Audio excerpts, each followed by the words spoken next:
আসসালামু আলাইকুম। শিকদার কৃষি টিভির পক্ষ থেকে আপনাদেরকে জানাই আন্তরিক শুভেচ্ছা অভিনন্দন। দেখছেন আমার কলা বাগানে স্প্রে করছি, দেখছেন কিভাবে আমরা ভিজিয়ে দিচ্ছি।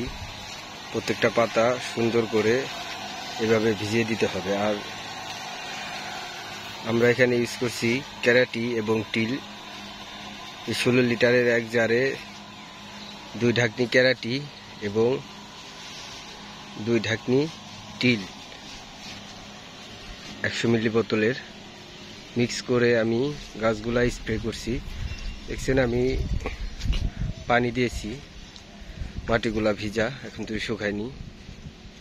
গাছগুলা দেখছেন কত সুন্দর হয়েছে। তো যে সকল ভাইরা কলা চাষ করেন আমার ভিডিওগুলা দেখেন, অবশ্যই ভাই 7 দিন পর পর আপনার বাগানে ক্যারাটি এবং টিল এই দুইটি কীটনাশক স্প্রে করে দিবেন। তাতে আপনার কলা বাগান অনেক সুন্দর হবে আর কলা গাছগুলা সমস্ত প্রকার পোকামাকড়ের হাত থেকে বেঁচে যাবে। আপনার পাতাগুলো অনেক সুন্দর, দেখছেন আমার বাগানের পাতাগুলা, ছোট গাছ, কত সুন্দর পাতা। আর আমি ঘাসে স্প্রে করছিলাম, দেখছেন ঘাসগুলা মরে গেছে। তো সব সময় আপনার বাগানটাকে এরকম পরিষ্কার রাখবেন। আমি কাল পরশু আবার এর গোড়ায় ঘাসগুলা পরিষ্কার করে আবার সার দিয়ে দিব। দেখছেন কত সুন্দর হয়েছে।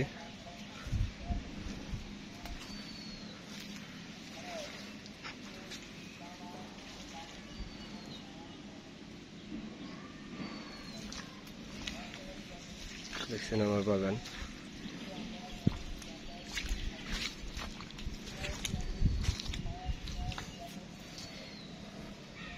আর প্রচন্ড গরম, অবশ্যই আপনার বাগান পানি দিয়ে সব সময় মাটি ভিজিয়ে রাখবেন, তা না হলে আপনার গাছগুলা লাল হয়ে নষ্ট হয়ে যাবে। আর কলা বাগানে মাটি যদি ফেটে যায় তাহলে আপনি কলা চাষ করে লসে পড়ে যাবেন, কারণ আপনার কলাগুলা ভালো হবে না। অবশ্যই মাটি সবসময় ঠান্ডা প্রকৃতির ভিজা ভিজা রাখতে হবে। সকলেই ভালো থাকবেন, সুস্থ থাকবেন। আসসালামু আলাইকুম ওয়া রাহমাতুল্লাহি ওয়া বারাকাতুহু।